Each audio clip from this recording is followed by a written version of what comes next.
Shalom, saudara-saudara yang dikasihi Tuhan. Sekali lagi lebih nyatakan Shalom. Saya berharap semuanya dalam keadaan yang baik, sehat, dan tentunya Tuhan menyertai kita dimanapun kita berada. Penyertaan Tuhan selalu ada bagi setiap kita, amin.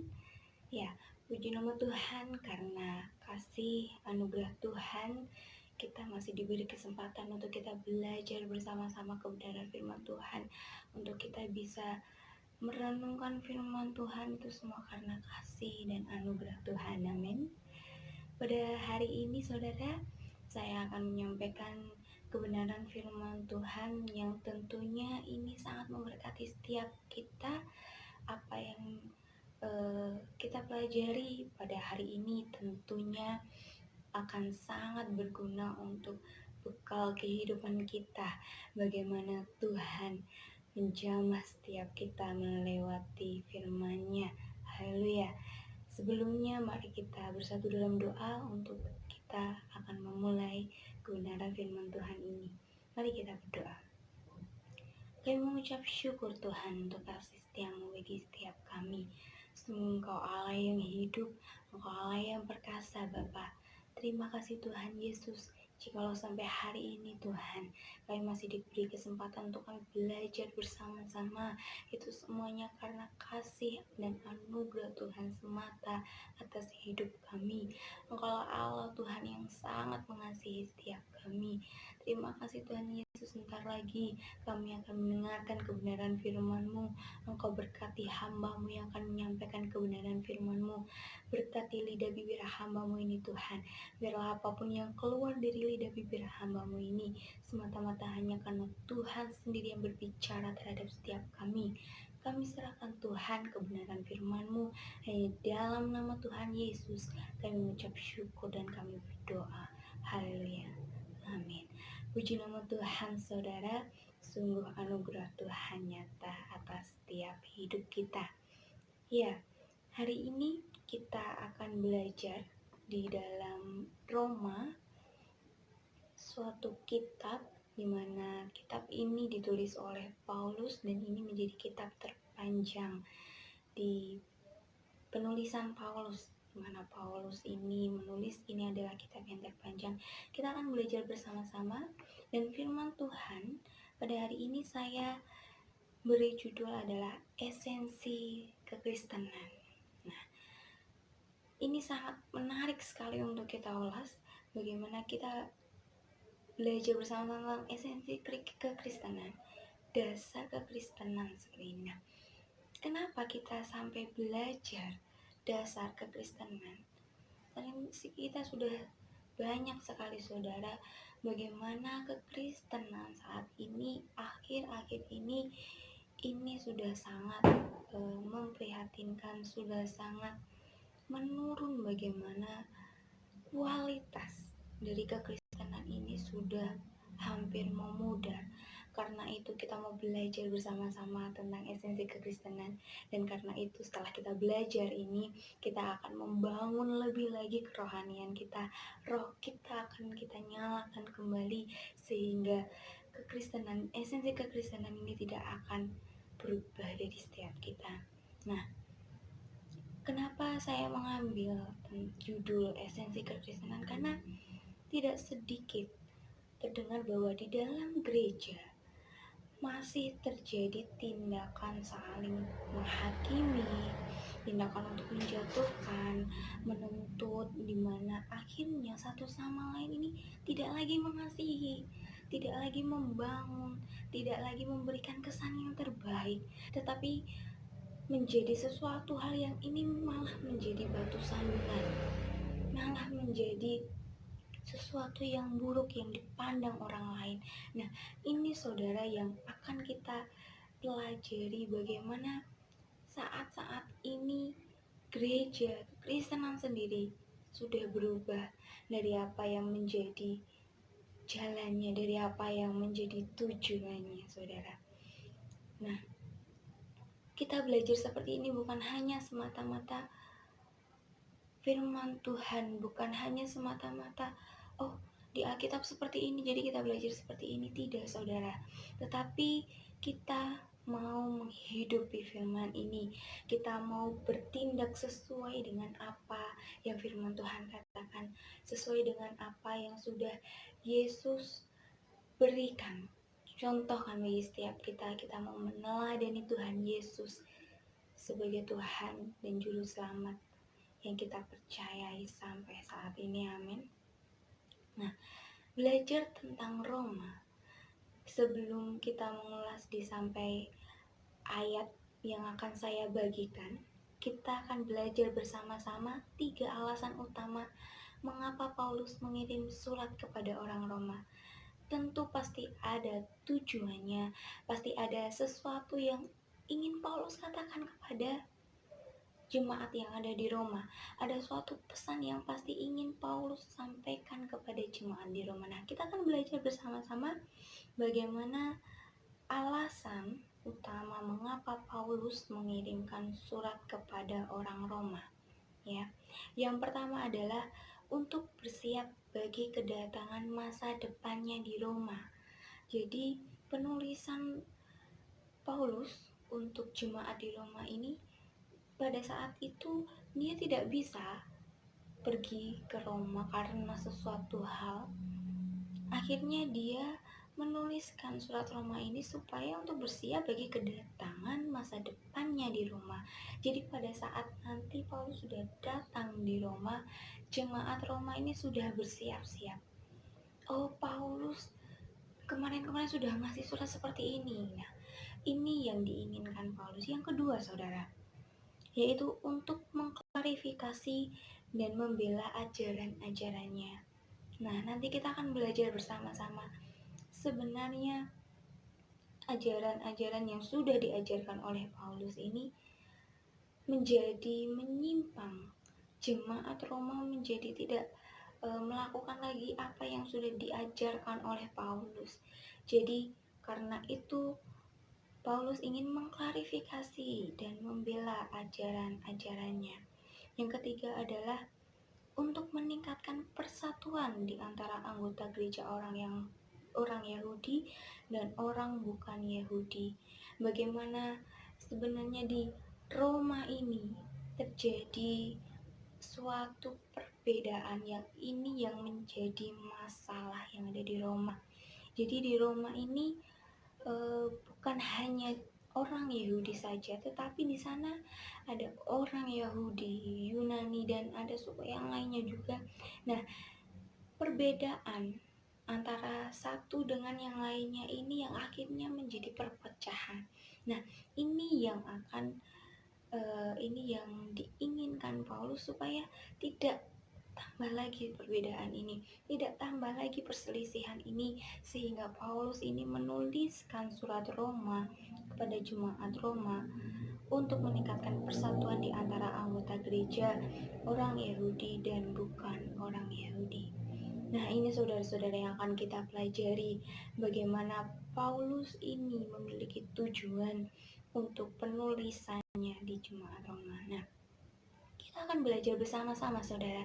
Kita mau buka bersama di dalam Roma 14 ayat 13 sampai 23. Saya mengambil di dalam Roma 14 ayat 13 sampai 23. Saya akan membacakannya untuk saudara. Perikopnya adalah jangan memberi batu sandungan. Ayat 13, karena itu janganlah kita saling menghakimi lagi, tetapi lebih baik kamu menganut pandangan ini dengan kita ini, jangan kita membuat saudara kita jatuh atau tersandung. Aku tahu dan yakin dalam Tuhan Yesus bahwa tidak ada sesuatu yang najis dari dirinya sendiri, hanya bagi orang yang beranggapan bahwa sesuatu adalah najis, bagi orang itulah sesuatu itu najis. Sebab jika engkau menyakiti hati saudaramu oleh karena sesuatu yang engkau makan, maka engkau tidak hidup lagi menurut tuntutan kasih. Janganlah engkau membinasakan saudaramu oleh karena makananmu, karena Kristus telah mati untuk dia. Ayat 16, apa yang baik yang kamu miliki janganlah kamu biarkan difitnah. Ayat 17, sebab kerajaan Allah bukanlah soal makanan dan minuman, tetapi soal kebenaran, damai sejahtera, dan sukacita oleh Roh Kudus. Karena barang siapa melayani Kristus dengan cara ini, ia berkenan pada Allah dan dihormati oleh manusia. Sebab itu, marilah kita mengejar apa yang mendatangkan damai sejahtera, yang membangun untuk saling membangun. Yang berguna untuk saling membangun. Ayat 20, janganlah engkau merusakkan pekerjaan Allah oleh karena makanan. Segala sesuatu adalah suci, tetapi celakalah orang jika oleh makanannya orang lain tersandung. Ayat 21, baiklah engkau jangan makan daging atau minum anggur atau sesuatu yang menjadi batu sandungan untuk saudaramu.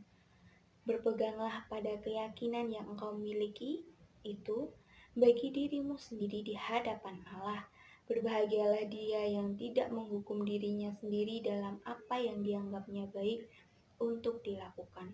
Ayat 23.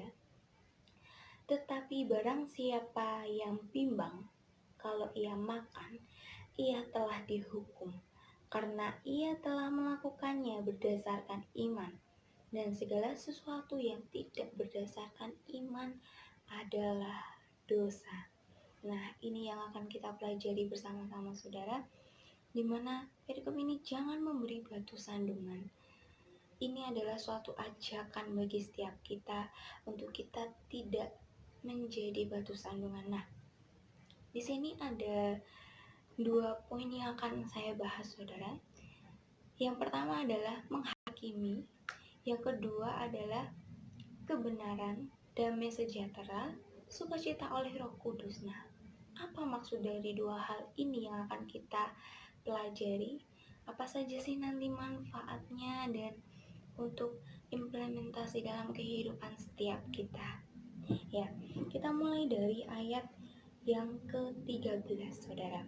Dikatakan, karena itu janganlah kita saling menghakimi lagi. Berarti sebelumnya di jemaat Roma ini, baik jemaat Roma maupun Paulus sendiri pernah menghakimi. Karena itu janganlah kita saling menghakimi lagi, tetapi lebih baik kamu menganut pandangan ini. Jangan kita membuat saudara kita jatuh atau tersandung. Ya. Saya mengambil kata menghakimi saudara, dimana pada saat saya cari-cari, menghakimi ini berasal dari bahasa aslinya adalah krinomen. Nah, ini ditujukan untuk Paulus sendiri dan orang yang menerima surat tersebut. Dikatakan menghakimi di sini bukan hanya suatu kata kerja saja, tetapi kata kerja ini juga untuk Paulus sendiri dan orang yang ditujukan, yaitu jemaat di Roma. Jadi teman-teman, Paulus bukan hanya meminta jemaat Roma saja, tetapi semuanya, mengajak semuanya. Nah, ini adalah seringkali sampai saat ini kita masih menghakimi satu sama lain. Kita masih menganggap apa yang orang lain lakukan yang tidak sesuai dengan kita langsung menghakimi.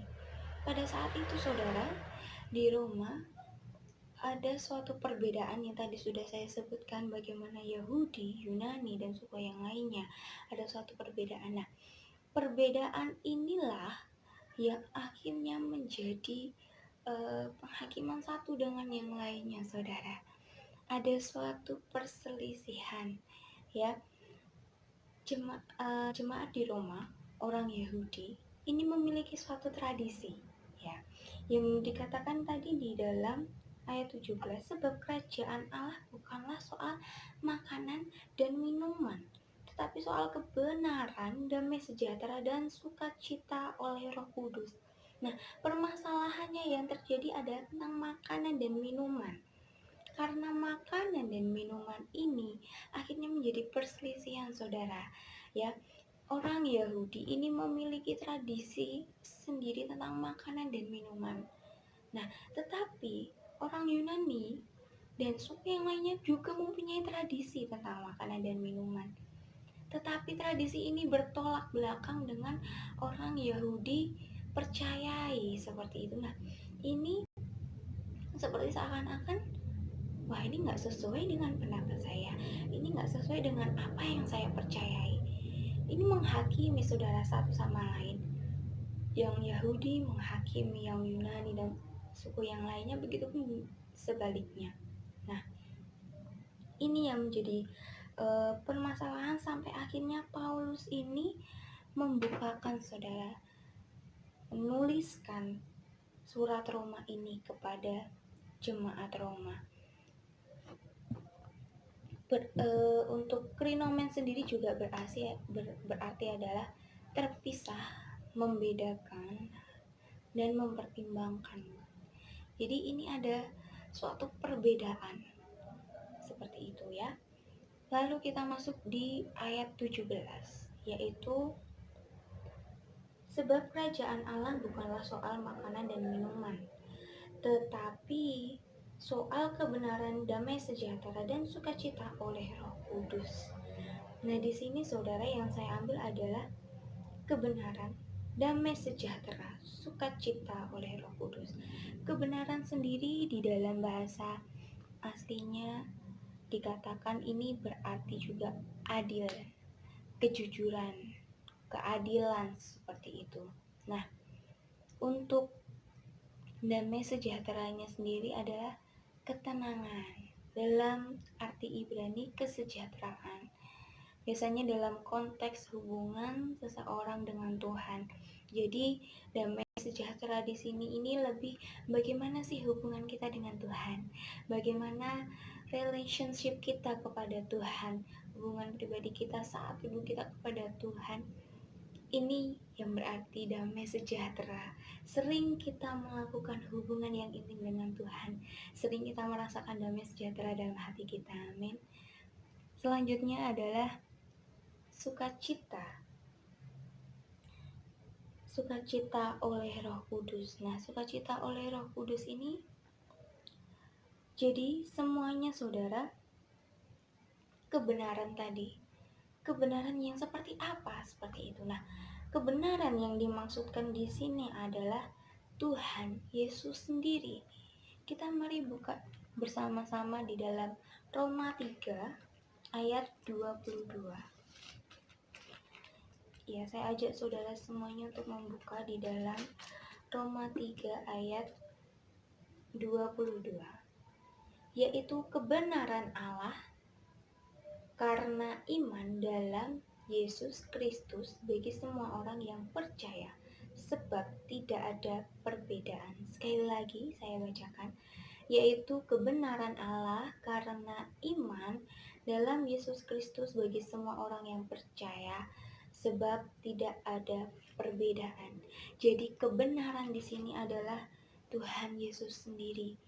Dengan kita sudah mengenal Tuhan Yesus sendiri dan melalui Roh Kudus, akhirnya kita mendapatkan sukacita, damai sejahtera, di mana pada akhirnya kita tidak melakukan yang penghakiman itu tadi, perbedaan itu tadi menjadi batu sandungan. Jadi kalau kita sudah mengerti bagaimana kebenaran Tuhan sendiri ini dalam hidup kita, kita dengan sendirinya tidak akan melakukan penghakiman, batu sandungan, tapi kita menjadi berkat. Kita diberkati untuk kita menjadi berkat bagi sesama kita. Amin. Selanjutnya saudara, saat manusia sudah diselamatkan Yesus dan mendapat sukacita dari Roh Kudus, dia tidak akan lagi menjadi orang yang menghakimi dan menjadi batu sandungan, tetapi dia lebih meneladani Yesus sendiri. Bagaimana pribadi Yesus sendiri ini. Saya beri contoh saudara tentang apa yang terjadi di jemaat Roma ini, kita hubungkan di masa yang sekarang seperti itu. Seperti contohnya aja adalah saudara, pada saat ini kita sangat terikat sekali oleh budaya, ya. Pada saat kita ke gereja, di mana seharusnya budaya saat ini mengharuskan, oh kalau kamu ke gereja, kamu harus pakai jas, rapi, kamu harus terlihat sopan seperti ini, bajunya harus sesuai seperti ini. Dan pada saat ada orang datang mungkin pertama kalinya, ada suatu perbedaan, yang ini menjadi perbedaan tidak sesuai dengan apa yang biasanya dilakukan, itu menjadi suatu masalah. Hanya karena suatu kostum, baju saudara, akhirnya jemaat ini tidak bisa masuk. Oh nggak bisa, ini nggak sama ini. Nah, kamu ke gereja mau ngapain? Harusnya kamu kalau ke gereja itu seperti ini, kau pakai jas rapi dan lain sebagainya, nggak seperti ini. Akhirnya dia kecewa saudara, dia kecewa, akhirnya dia mundur. Dia berpikir, oh ternyata kekristenan itu cuman hanya karena kostum, kekristenan itu cuman hanya karena, oh aku terlihat necis, oh aku terlihat oke, jadi aku baru boleh masuk bersama-sama. Ini saudara, suatu budaya yang tanpa kita sadari ini menjadi perpecahan. Bukan Yesus yang ditawarkan, tetapi peraturan. Bukan lagi Yesus yang kita beritahukan kepada orang, tetapi peraturan. Kamu kalau nggak seperti ini, dan lain sebagainya, kamu nggak bisa gini. Seharusnya bagaimana kita menceritakan seorang pribadi, yaitu Yesus, kepada orang ini supaya dia bertobat, mengikuti Yesus. Tidak saudara, kita lebih kali kepada peraturan dan lain sebagainya. Nah, ini yang harus kita hentikan. Persoalan kekristenan bukan hanya persoalan baju, bukan hanya persoalan tubuh, bukan hanya persoalan ini, itu, dan lain sebagainya. Tetapi iman kita kepada Tuhan. Setiap manusia memang memiliki pandangan yang berbeda, saudara. Tetapi seperti yang saya katakan tadi, kita harus berdasarkan kebenaran. Kebenaran siapa? Kebenaran apa? Yaitu firman Tuhan. Allah sendiri yang menjadi kebenaran ini, ya saudara. Lalu yang seharusnya kita lakukan adalah kita mencari Kristus. Kita baca Alkitab, merenungkan siang dan malam, berdoa, mempunyai waktu saat teduh sendiri dengan Tuhan. Ini sudah banyak sekali orang yang tidak melakukan ini karena suatu kesibukan. Oh, aku nggak bisa ngelakuin itu lagi, aku udah sibuk, aku pulang kerja capek, aku langsung tidur. Bangun aku udah buru-buru, aku harus kerja lagi. Aku nggak sempat kayak gitu. Aduh, aku minggu banyak sekali klien pentingku yang harus aku temui. Aku nggak bisa beribadah, nggak ada waktuku buat beribadah. Tapi saudara, ini yang harus kita lakukan saat ini. Esensi kekristenan. Bagaimana kekristenan bukan hanya sebagai agama saja, tetapi hubungan kita dengan Tuhan. Jadi saat-saat ini, saat ada pandemik global seperti ini saudara, seharusnya kita bisa mengoreksi diri sendiri.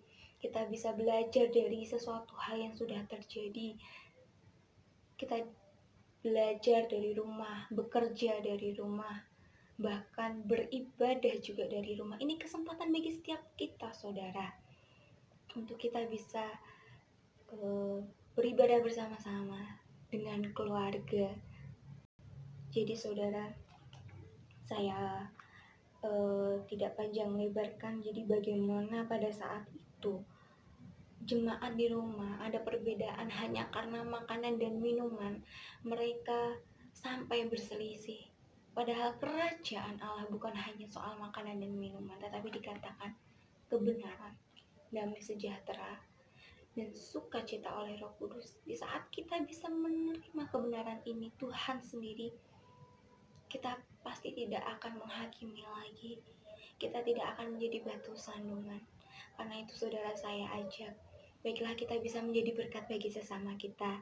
Biarlah kita bisa menjadi berkat bagi orang lain, bukan menghakimi, bukan menjadi batu sandungan kita, tetapi kita bisa menjadi berkat. Amin. Haleluya. Puji nama Tuhan. Saat ini kebenaran firman Tuhan kita belajar bersama-sama tentang bagaimana kita tidak menghakimi lagi satu sama lain. Amin. Mari kita tutup dalam doa. Terima kasih Tuhan Yesus, terima kasih Bapa. Kami sudah belajar bersama-sama kebenaran firman Tuhan untuk mengajarkan kami tidak menghakimi lagi, tidak menjadi batu sandungan lagi bagi sesama kami. Tetapi Tuhan, kami mau belajar bersama-sama bagaimana kami mau menjadi berkat untuk sesama kami. Tuhan, mampukan setiap kami, Roh Kudus, mampukan setiap kami, Engkau yang bekerja atas setiap kami. Bapa, terima kasih Tuhan Yesus. Dari dalam kami mengucap syukur dan berdoa. Haleluya. Amin. Shalom. Tuhan Yesus memberkati.